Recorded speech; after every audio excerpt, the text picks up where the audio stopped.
Good evening. Could I have the first slide, please?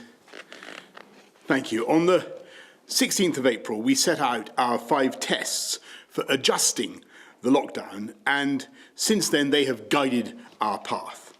At every stage, we've diligently assessed our progress against these 5 tests before making changes, and it has meant that we have so far avoided the catastrophe of a second peak of infection that could have overwhelmed the NHS and meant so many more lives lost. Next slide, please.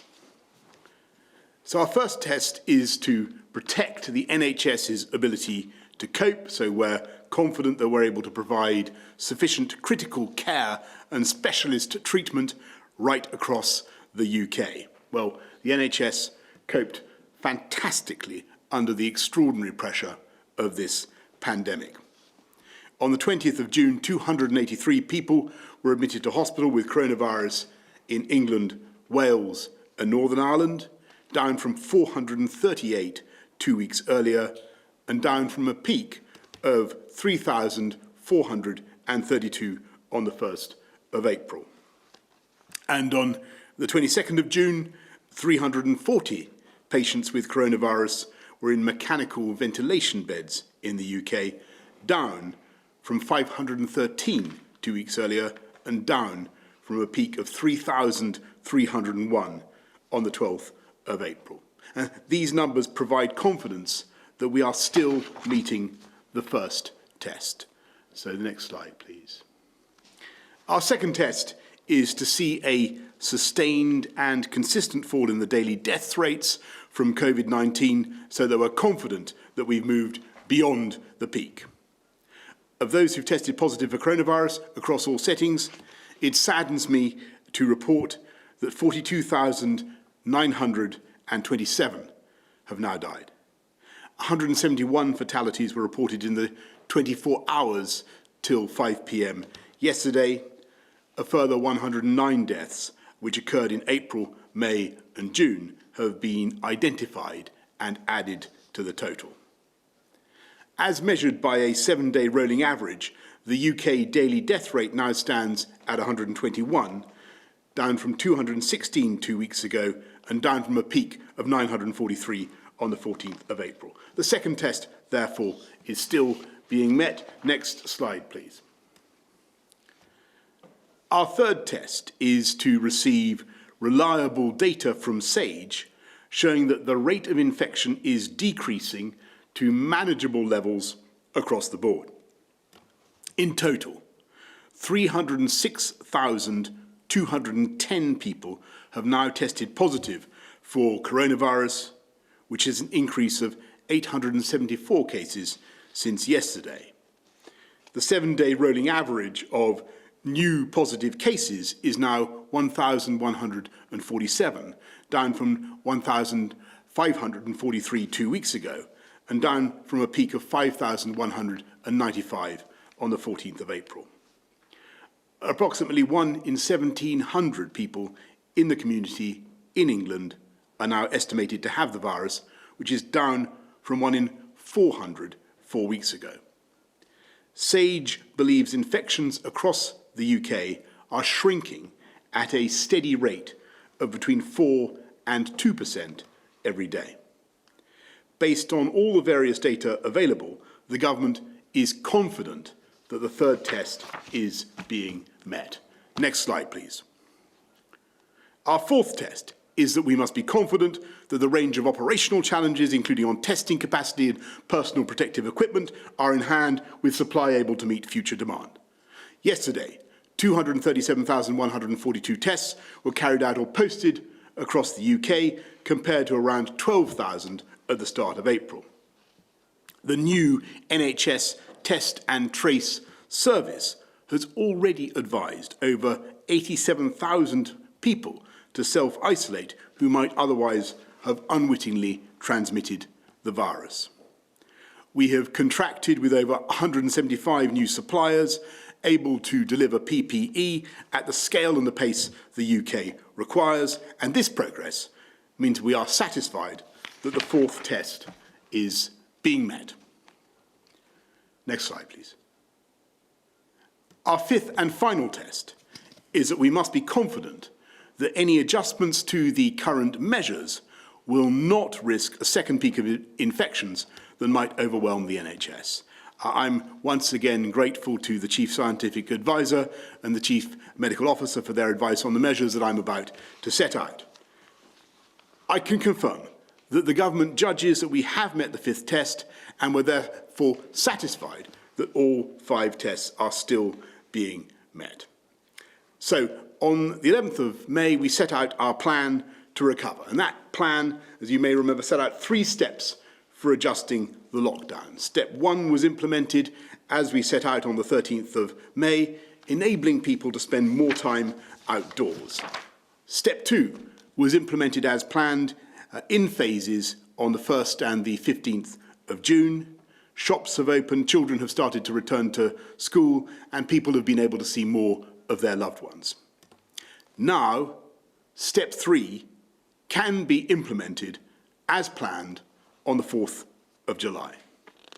All the measures I am about to set out apply to England. Of course, the devolved administrations are responsible for adjusting lockdown in Scotland, Wales, and Northern Ireland, moving at the pace that they believe is right for them.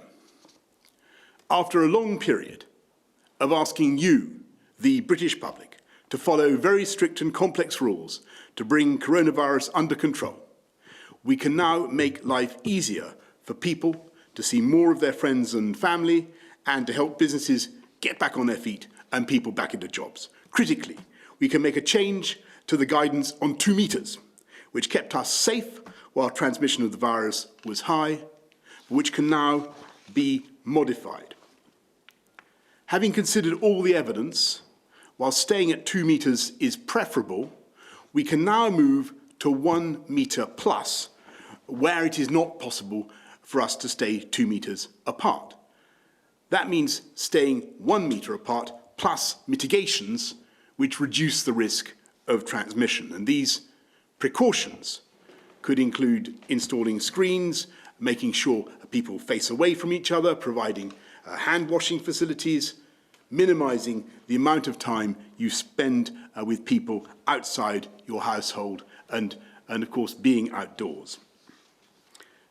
On public transport, it already means 1 metre plus means wearing a face covering for mitigation, as everybody, I think, now understands. We are setting out COVID-secure guidance to help businesses to take the measures that are right for them. We can also allow more sectors to reopen on the 4th of July as planned in step 3. So, from the 4th of July, the following premises will be allowed to reopen provided they are COVID secure: hotels, bed and breakfast and self-contained holiday accommodation, caravan parks and campsites, places of worship and libraries, restaurants and cafes, bars, pubs, social clubs, cinemas and bingo halls, museums and galleries, hair salons and barbers, outdoor playgrounds and outdoor gyms. This has been an incredibly tough time for all these establishments, but I hope that everyone working in them can take confidence in knowing they will be able to open their doors once again in just a couple of weeks' time. And of course, it goes without saying they should do so in a way that is COVID secure, keeping customers and staff safe. But I'm afraid to say that as things stand, some premises, such as nightclubs, swimming pools, indoor gyms, must remain closed for the time being, given the particular risks of transmission in those settings. However, we are establishing task forces now for those sectors to establish how they too can open in a COVID-secure way as fast as possible. At the same time, we can give people more freedom to see their friends and family. From the 4th of July, your household will be able to meet with one other household at a time, including staying over. This can be indoors or outside, at your home, in a restaurant or pub, or in paid accommodation. I want to stress you should remain socially distant from anyone outside your household. For meeting outdoors, you can continue to meet in a park or a garden in a group of up to 6 people drawn from 6 different households. Again, at all times you should maintain social distancing from anyone outside your household. As we give people back more control over their lives, we will be asking them to follow guidance on limiting their social contact rather than forcing them to do so through legislation. And this obviously requires everyone to act responsibly, which I have no doubt they will do. It will still be possible for the police to break up large and irresponsible gatherings, but neither the police themselves or the public that they serve want virtually every aspect of our behaviour to be subject to the criminal law. Yesterday, the Deputy Chief Medical Officer and the Health Secretary set out updated advice for those who are shielding in England so that they can soon start to return to leading more normal lives. Opening up more of Britain in this COVID-secure way is only possible if everyone continues to stay alert to the risks of coronavirus. That means you should stay 2 meters apart. If you can't do that, then keep 1 meter apart with mitigations. Wash your hands regularly. Wear face coverings on public transport or where you are indoors in a crowded environment where distancing is not possible. Follow the rules when visiting businesses. Crucially, get a test done immediately if you develop symptoms, and self-isolate if you're asked to do so by NHS Test and Trace. We're only able to make these changes because we have persevered together and stuck to our path. We had 5 tests and we met them. We had a plan and we stuck to it. The government has asked a huge amount of all of you, and you've met that challenge, the people of this country have met that challenge with good humour and common sense. Of course, the fight is far from over. This is a nasty virus still that wants to take advantage of our carelessness.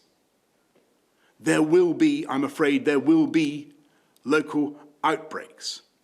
And I must tell you that if the virus were to begin to run out of control, I will not hesitate to put on the handbrake and reverse some of these changes at local or indeed national level as required. But we can avoid that if we all continue to stay alert and do our bit to control the virus. The British public have proved again and again, not that it was ever in doubt, that they can be trusted to do the right thing and to do it with common sense. That there is no doubt we're beating back this virus, and with your continued cooperation and good judgment, we will beat it once and for all. I'll now hand over to Chris. No, to Patrick, sorry. To Patrick. First slide, please. So just to go over some of the numbers to remind you, the latest R value for the UK is between 0.7 and 0.9. That seems to be below 1 everywhere across the UK.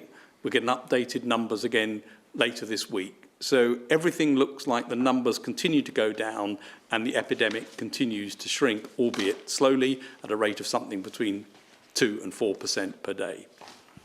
Next slide, please. This indicates from the ONS, the Office for National Statistics survey, what the estimate of the number of people with COVID is in the UK. And you can see it runs from the 25th of April through to the 13th of June.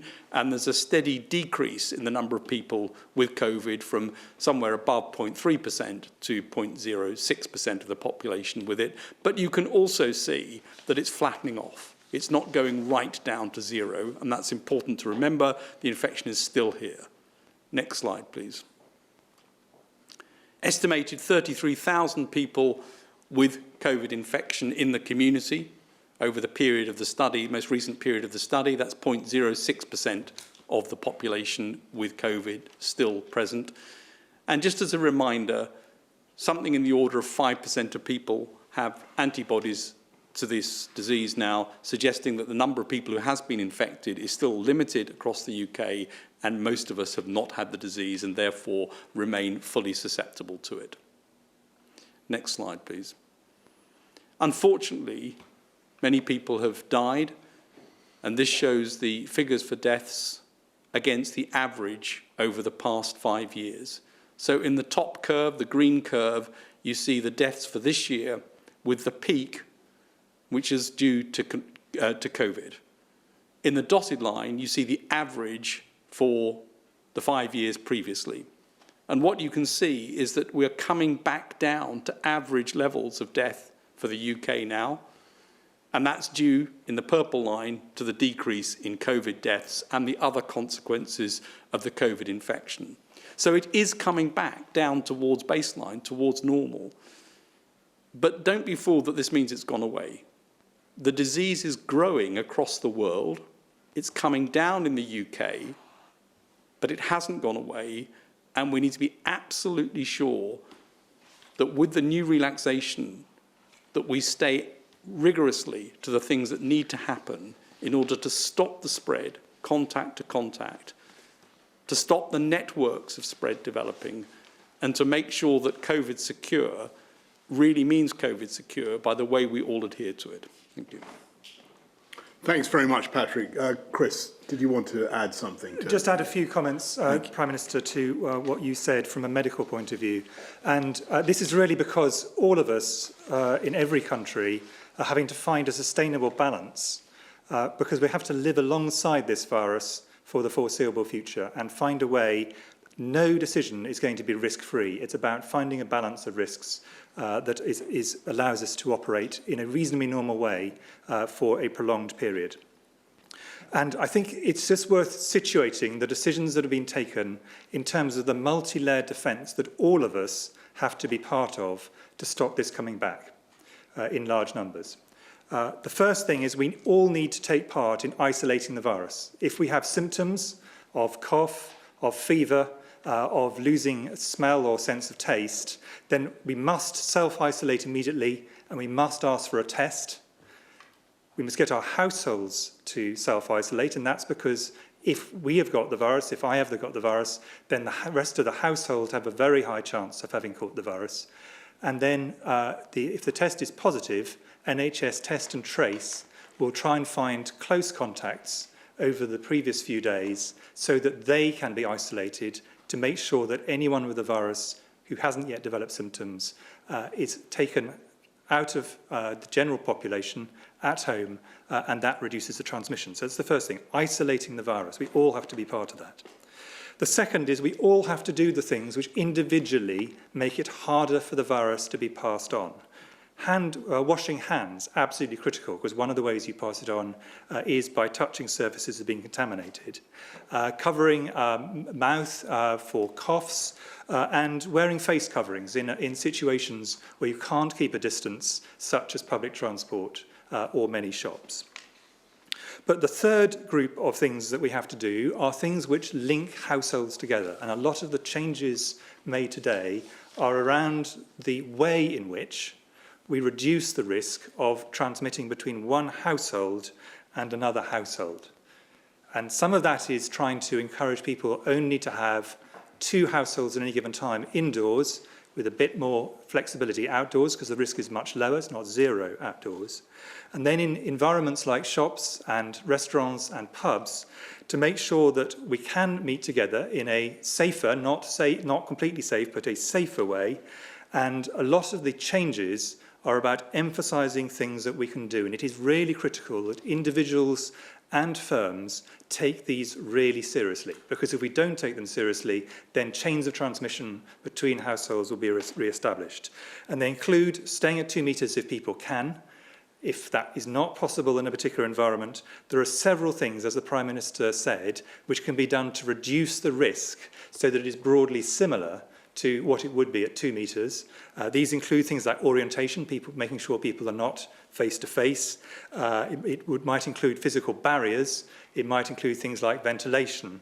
It might include face coverings, and it certainly includes, in all situations, regularly cleaning areas that people frequently touch. But there's a long list of them. There's what's known as 39 steps of different things which people can do to improve the chances that people will not pass on the virus, even if they have it, without knowing about it.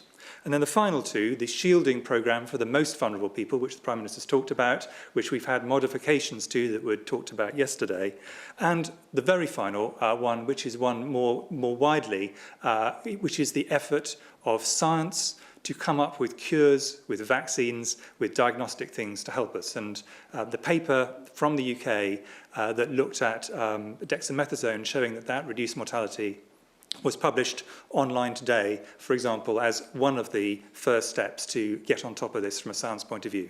But to be really clear, it is absolutely critical that every individual, every household and every firm takes these precautions seriously, because if that does not happen, we will go back to a situation where transmission starts to rise again. Thank you very much. Thanks very much, Chris, and thanks, Patrick. Let's go to questions. Actually, before we go to questions, I should just want to tell everybody that we're going to be winding down, I'm afraid, the rhythm of these press conferences, though I know that they've become a great point of focus. And I want to, that's basically because we're continuing to make great progress in controlling the virus, and we want to make sure that we have something really important to say. I want to thank Chris and Patrick for their really heroic work in presenting information to the public so clearly and so powerfully.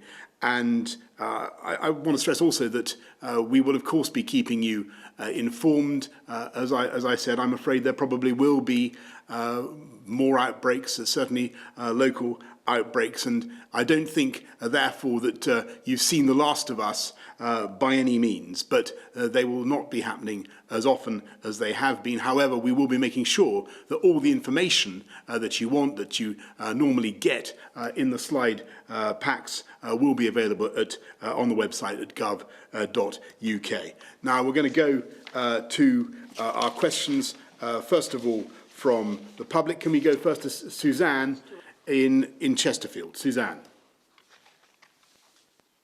When will primary care and dental practices be encouraged to work normally again, now that the threat level is at 3? We are seeing large numbers of patients referred to the emergency department because their GP or dentist are refusing face-to-face consultations. How soon will they be getting back to normal?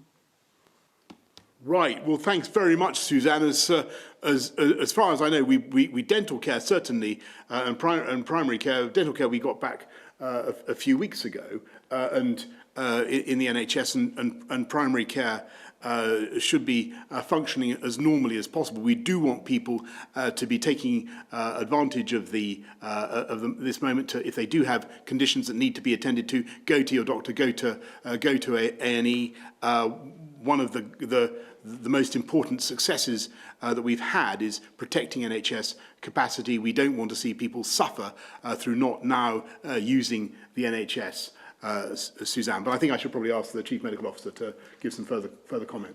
Thank you, Prime Minister. The general practitioners, GPs, have of course been working throughout this and done an absolutely fantastic job, if I may say so, to my colleagues, inevitably to reduce the risk of transmission, to reduce the risk that people come into contact in waiting rooms and indeed between clinical staff and patients. They have changed the way they've worked, and many of those changes are actually things that make sense for the longer term, even if it wasn't for coronavirus. But of course, they're having to go step by step back to a more normal way of providing the care that they always have, and they always will. But there is a steady movement in that direction, and GPs are working the whole time to try and improve that. Dental care was a slightly different situation, and emergency care obviously continued throughout the period, but it is particularly high risk because you're generating a lot of potentially potentially aerosols, certainly a lot of droplets around people's mouths where if they were infected, you're getting very close. So the people had to be very cautious about this, but as the Prime Minister has said, dental work has again started it up again, carefully at first, but gradually people are finding ways of operating which actually are going to work in this new environment we will be in for a really quite prolonged period. Brilliant. Thank you very much, Suzanne. Let's go to Christine in Lincoln. Christine asks, coronavirus has been found in meat processing factories. What steps are public health taking to protect the public from contaminated meat, finding out why this is happening and protecting the production workers? Well, this is a very good question which has come up several times to me today. We are aware of this particular issue with meat processing factories. I think that both Patrick and Chris might have something to say on this. Patrick. Well, I'll maybe say something about meat, and the Food Standards Agency has looked carefully at whether meat is a vector for transmitting, and I think the risk there is thought to be very low. So I think the meat itself is not so much the issue, but the environment in which this takes place is. And several features perhaps, and Chris may want to say more about meat processing factories. They're cold, and we know the virus prefers it in the cold. There's often difficulty in keeping people physically separated, so there's that whole problem of proximity. They're often loud, so there's often people speaking quite loudly, and there are places where people go and huddle to have their coffee and so on, and so there are places where people can end up infecting each other. So the environment itself is rather a difficult one in terms of the risk and the behaviours that need to be in place in order to reduce those risks. But Chris, you may want to add to that. No, I think the only thing I would add to that is in many environments, it looks as if things like meatpacking will be included in this, but also in places like healthcare settings, actually, very often the area of maximum risk is social areas or communal areas where people have food or have breaks. So it's important to think both about the work environment, but also the social environment around that work. Meat packing factories, abattoirs, and indeed food processing and packing areas have led to several outbreaks around the world, and therefore they are an area where we're going to have to take the mitigations particularly seriously. Thanks very much, both. Can we go to Laura Koonsberg, please, of the BBC? Thank you very much indeed, Mr. Johnson. The two scientists sound notably cautious this afternoon.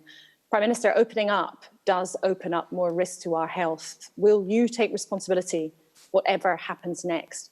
And Professor Whitty, you previously said very clearly you would like to see the 2-metre rule stay till the end of the pandemic. Have you changed your mind?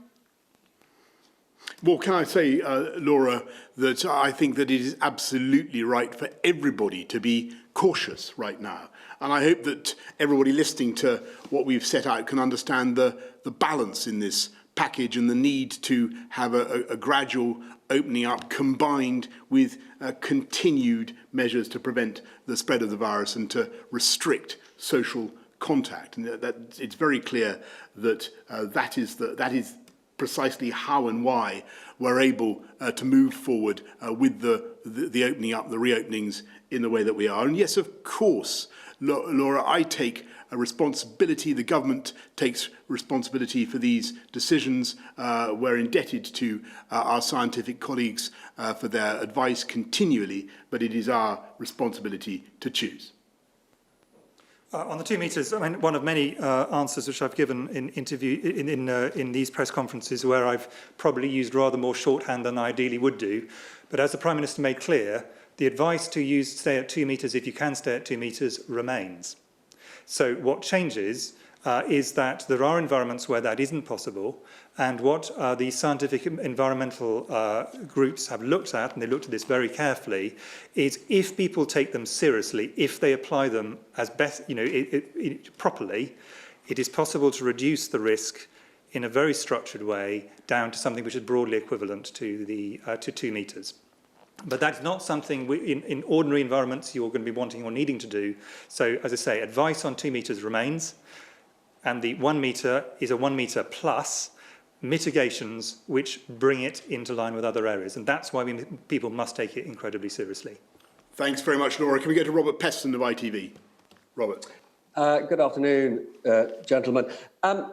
Can I ask all three of you whether we can expect any further relaxation of social distancing until we've got a workable vaccine, or you're confident that a majority of us are immune, which, you know, you've said in the past could be many, many months away? And secondly, specifically for the Prime Minister, what assessment have you made of the damage to the economy and the potential impact on unemployment of asking business to follow these rules? Well, can I just have a quick go at both, and then perhaps scientific and medical colleagues can comment on the changes in social distancing themselves. But from my own perspective, and obviously we have to look at all these things in the round, the thing that's really changing at the moment is not just that we've got the R down, which is very important. We're also seeing a reduction in the incidence of the disease throughout the population, Robert. So when 4 weeks ago or so it was 1 in 400, it's now 1 in 1,700. And so as that number goes down or up, if you prefer, as your chances of coming into physical proximity, physical contact with somebody else who has the virus, as those chances go down, then of course there will be further opportunities to vary what our guidance is and to try to get back to normal as fast as possible for as many people as possible. That will be the approach that we take. And our assessment of the impact of the changes that we're making today is, of course, that we hope that there will be positive and allow businesses to reopen in a way that, you know, if I think back even 6 weeks ago, when we first, or on May the 10th, when we first set out this plan, I think a lot of people were saying to me at the time that we'd be hard pushed to get to opening up hospitality on July the 4th. So I'm pleased that we're in the situation that we are in that sense. I think that it's good that we're sticking to the plan. There will be, serious economic consequences, Robert, from the whole pandemic. There's absolutely no doubt about that, and we will manage those as well as we can. And I've no doubt that the UK will show enormous resilience and get through it very well. But this package, I believe, should be positive for business in the important sense that it combines reopening with the right degree of caution. So on the issue about relaxation, obviously the final decision is for elected and democratically elected ministers. But in terms of what is going to change things over the next while, we are going to be living with this virus for a very long time. If we have to wait until natural immunity finally gets on top of this, we're talking about a very long period. Obviously, we all hope a vaccine will come earlier. So what might change over time? It'll include the epidemiology, and what goes down can go up. Winter, for example, may change that. It might mean that we actually have to increase some of the measures. Equally, it may be that the epidemiology gets better over time, continues the current downward trend, and we could go downwards. The second thing that will change is the recent thing, the thing that was published today on dexamethasone, is we hope only one of a whole series of scientific advances that will change our countermeasures and therefore our understanding of the risk. And then the final thing is that our science of the understanding of the virus changes. When we started off this pandemic, we really had very limited understanding about what countermeasures would work. We still have a long way to go in terms of learning all the details. Every few weeks, we have a different understanding of this virus.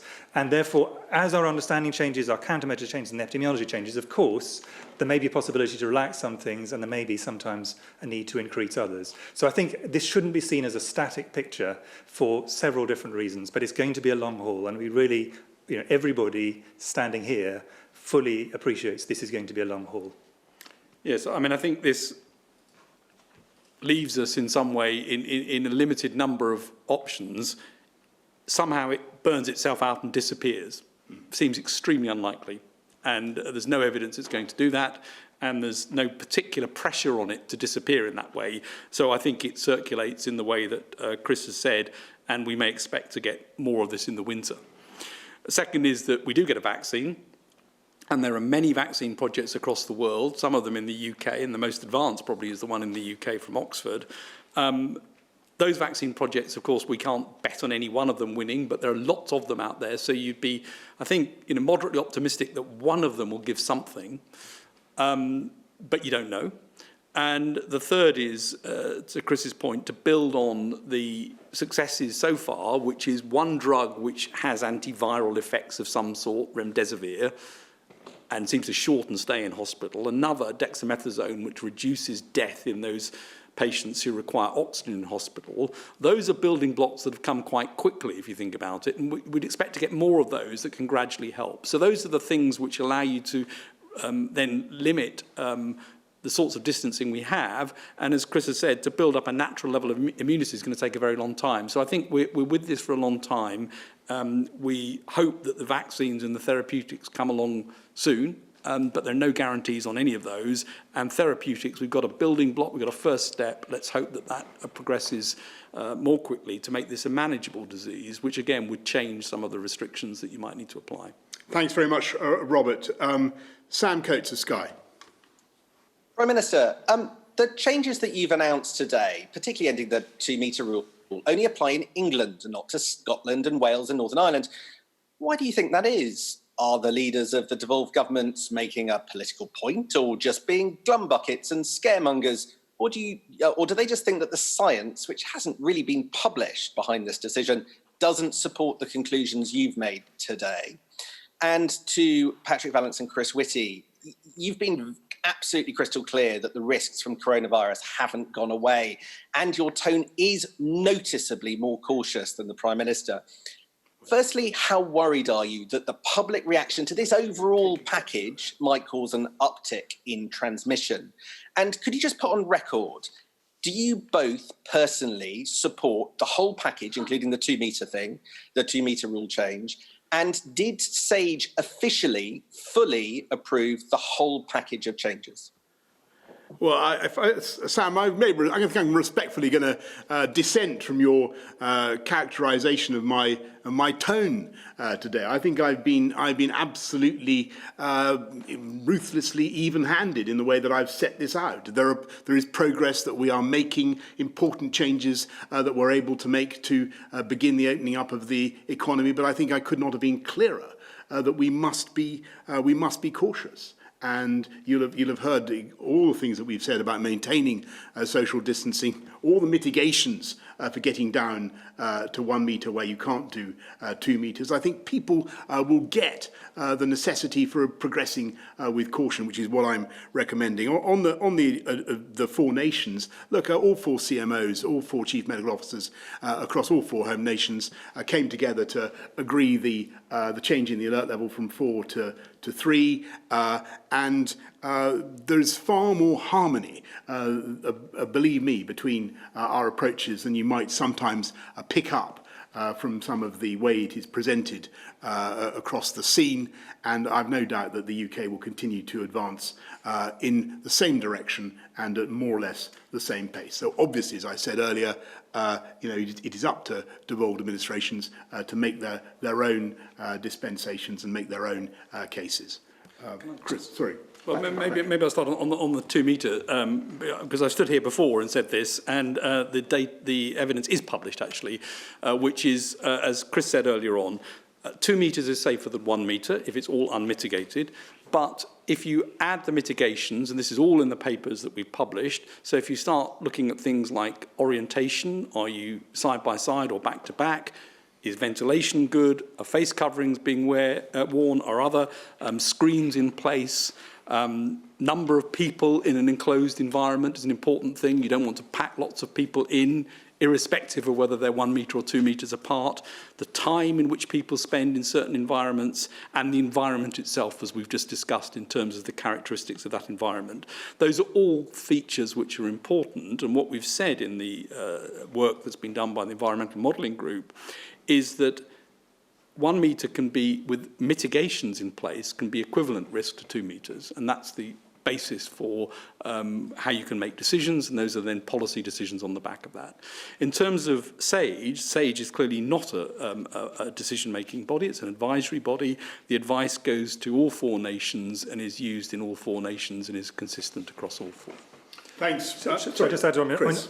On an uptick, if people don't take the mitigation seriously, if people hear a distorted version of what's being said that says this is all fine now, it's gone away, and start behaving in ways that they normally would have before this virus happened, yes, we will get an uptick, for sure.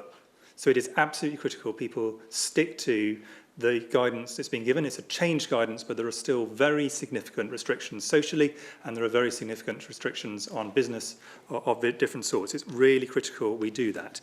There may well be upticks anyway. There certainly will be local outbreaks, as the Prime Minister has said. That is to be expected with this.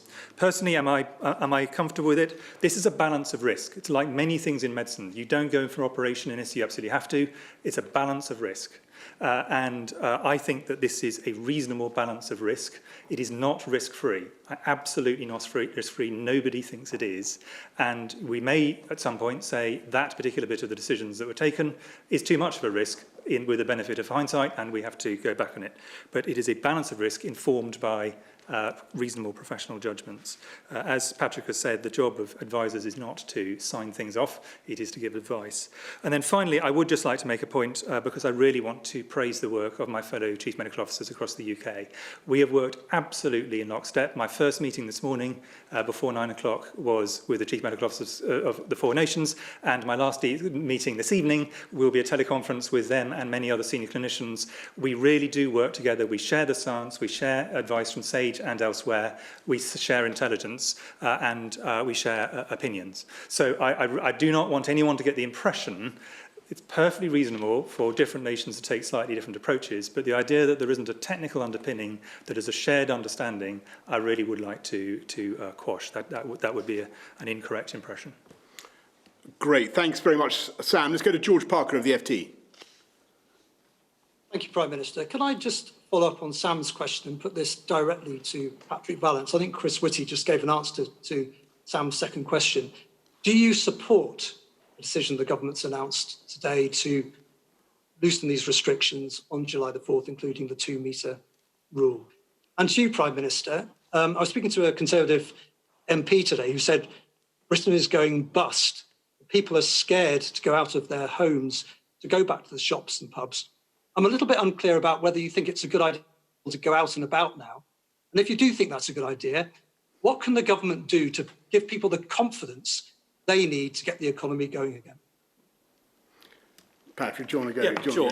So on the 2-metre, I mean, I repeat what I've said, that actually I think you can get to 1 metre with mitigations, which gives you the same risk as 2 metres, and therefore that's a perfectly reasonable approach to take, provided, as Chris said, the mitigation measures are properly applied and people adhere to them. So there is a way to do that, and that's what the new rules say.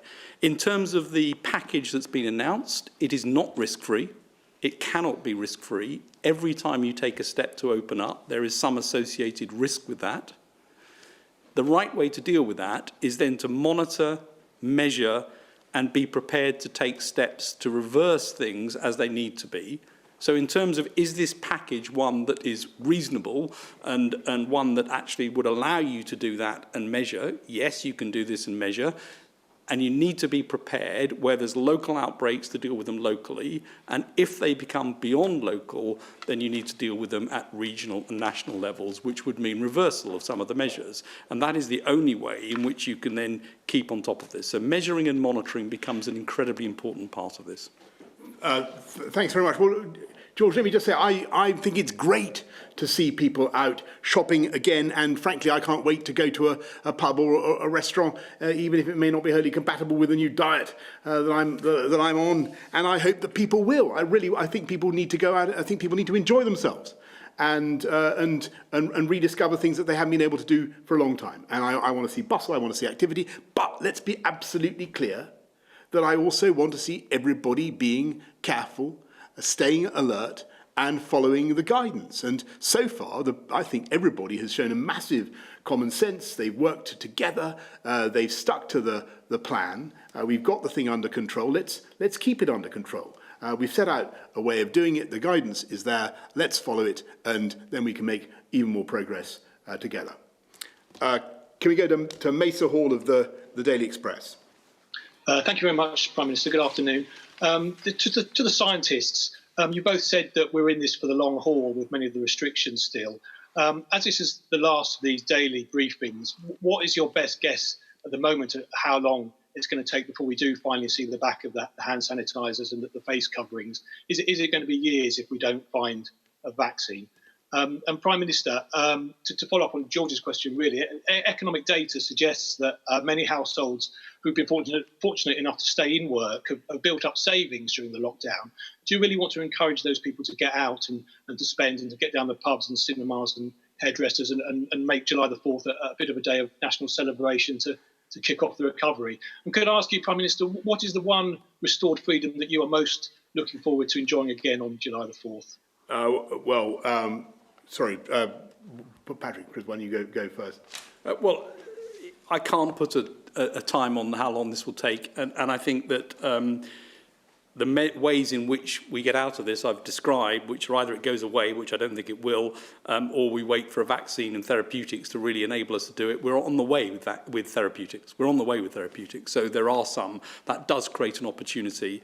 And vaccines, there are projects in the clinic, and we need to wait and see whether any of those have got the right profile to work. And I think those are the key ways in which we think about exiting this.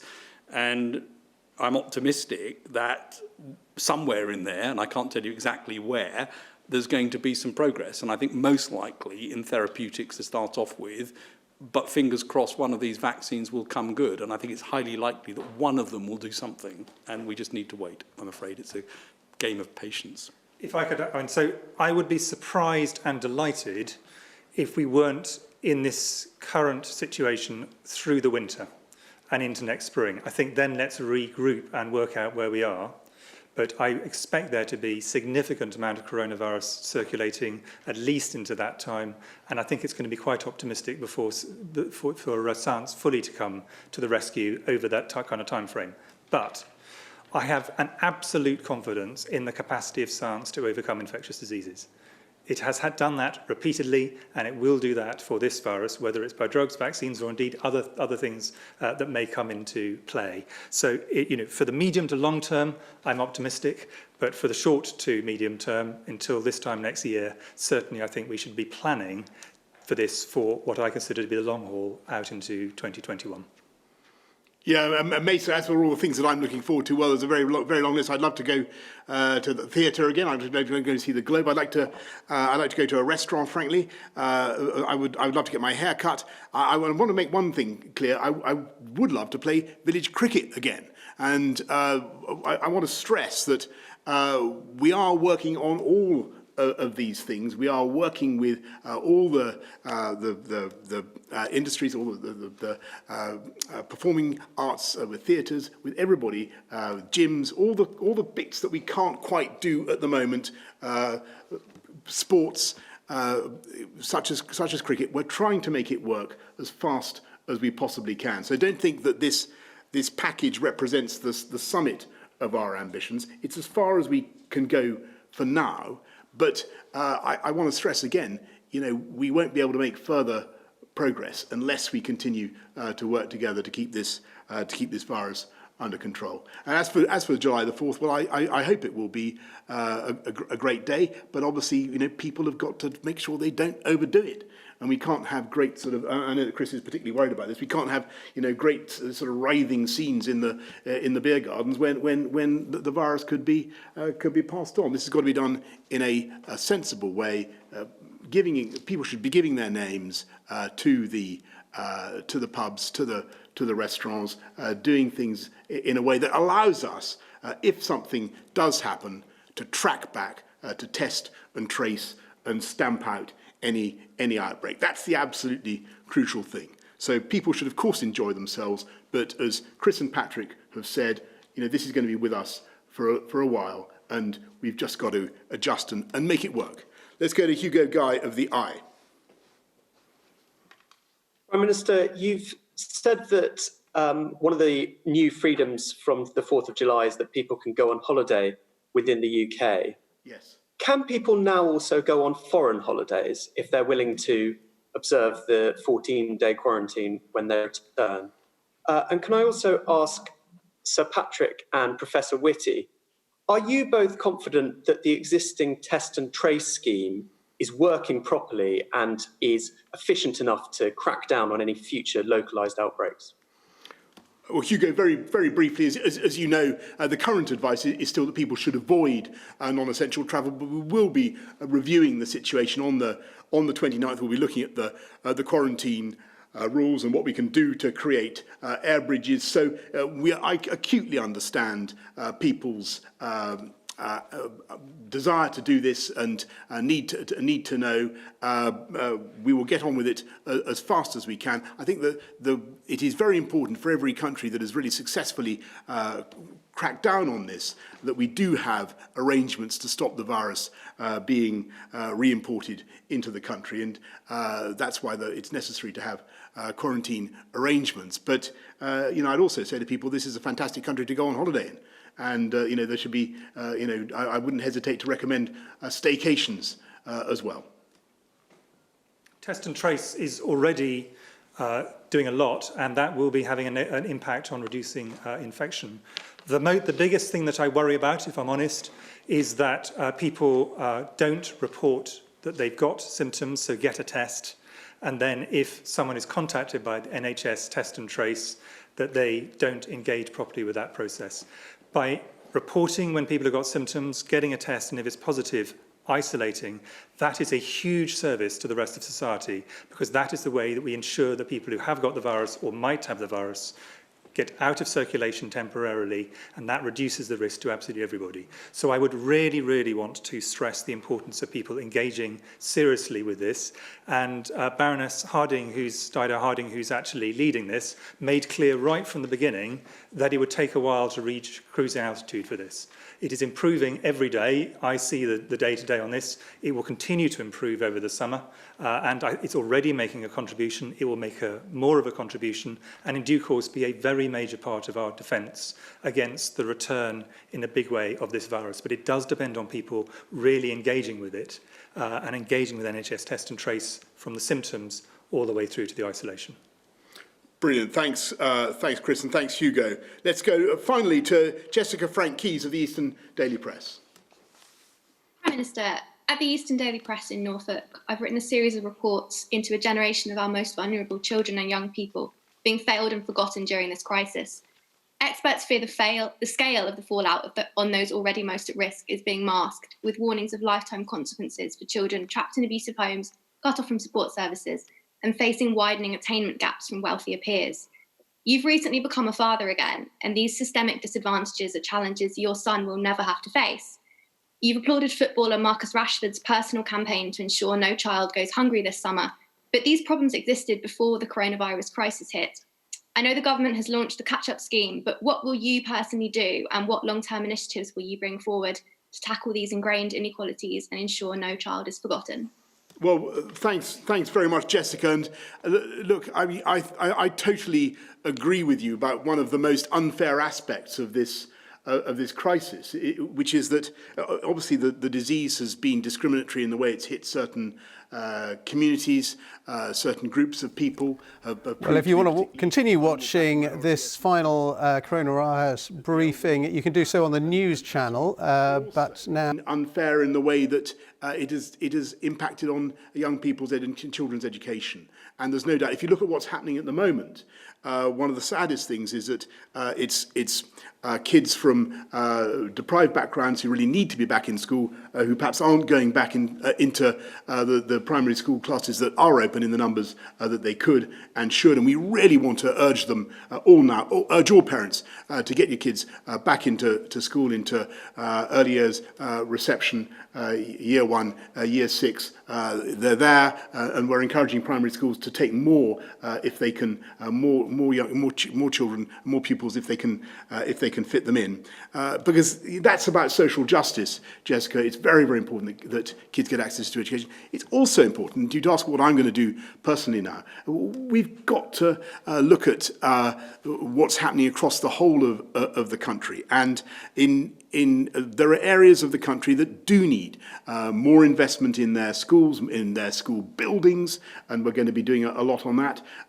in the local infrastructure, in rural broadband in Norfolk, and we're putting out a huge programme to get rural broadband in, such a vital thing for communities across the country that are more remote or have been left behind, but particularly for young people, for children in school who've been left behind, I want to see much more direct contact with teachers, so that more one-to-one tutoring of the kind that we're now supporting through the catch-up programme that Gavin Williamson has instituted. I really think that that's very, very important, not just for kids who are falling behind, but for all kids. I think it'll make a huge difference to their lives. So those are some of the things that we're doing.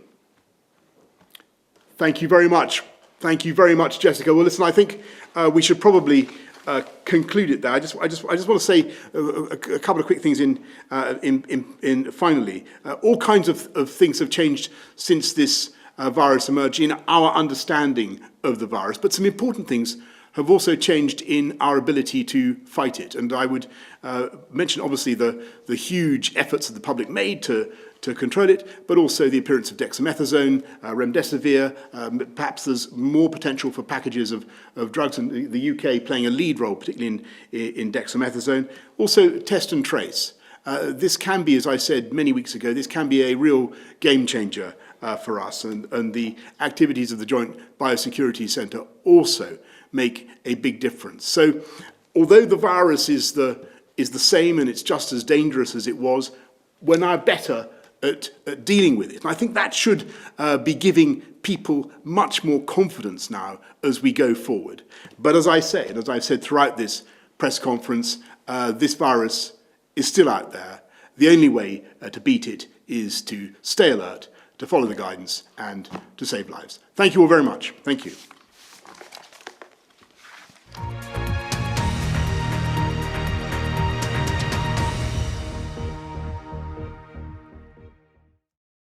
See the headlines as they happen and watch BBC News live in the app and get the full story with bbc.co.uk/news. Follow the story for all the latest with BBC News.